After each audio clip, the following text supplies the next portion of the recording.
Hi everyone, myself Momita. I welcome you all to my channel Biology Made Easy Classes. Hope all of you are doing very well. Today I am back again with the topic transport of food and minerals in plants. In my previous videos, I have covered most of the areas of this topic. Today I am going to cover and conclude the remaining portions of this topic. So do watch the entire video to know some of the interesting facts. We will begin today's lesson with the conducting system in plants. Then we will move on to the structure of xylem and phloem, location of xylem and phloem in plants, their functions, and finally differences between them. Conducting system in plants helps to convey water and dissolved nutrients from the plant roots to the leaves as well as prepared food to the different parts of the plant. Conducting system is formed of two types of tissues which are xylem and phloem. Both the tissues are together known as vascular bundles. This diagram shows the conducting system of plants.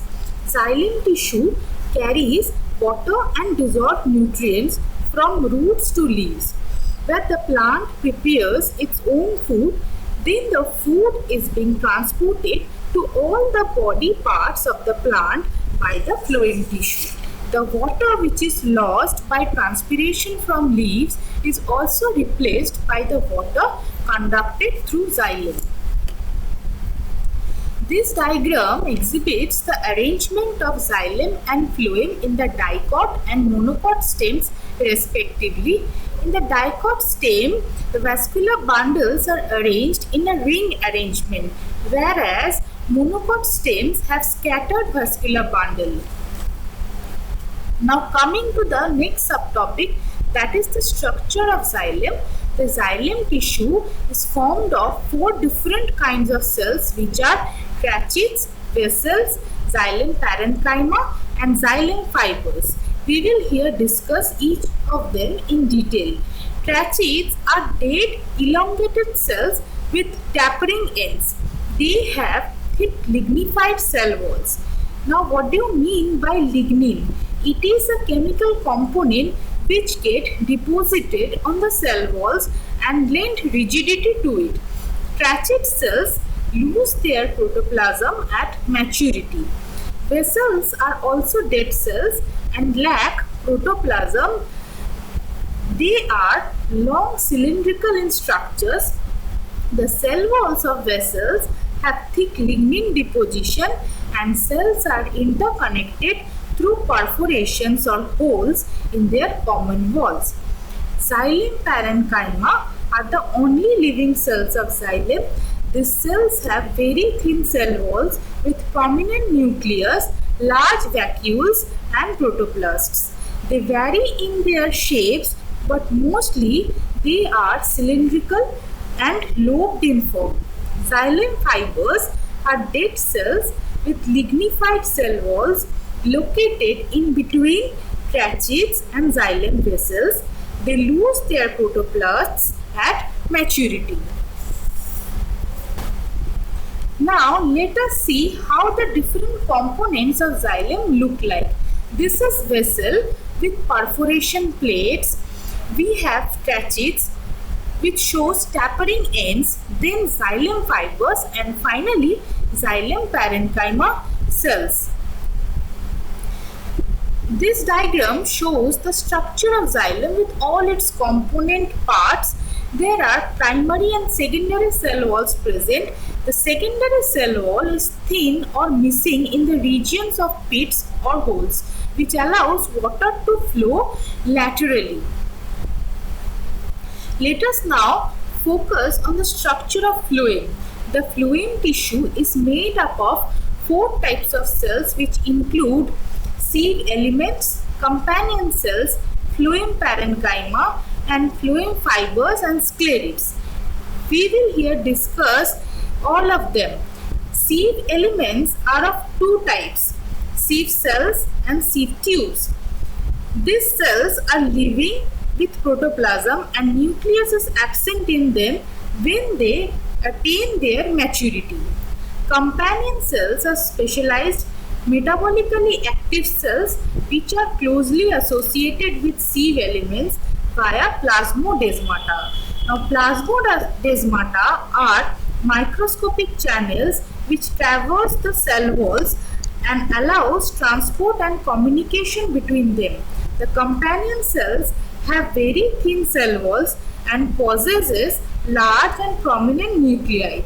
Phloem parenchyma are living cells with large vacuoles and prominent nuclei. Phloem fibers and sclerids are both dead cells, but they differ in their shapes. Phloem fibers are narrow, elongated cells, and sclerids are irregular, broad-shaped cells. Here are the components of phloem shown.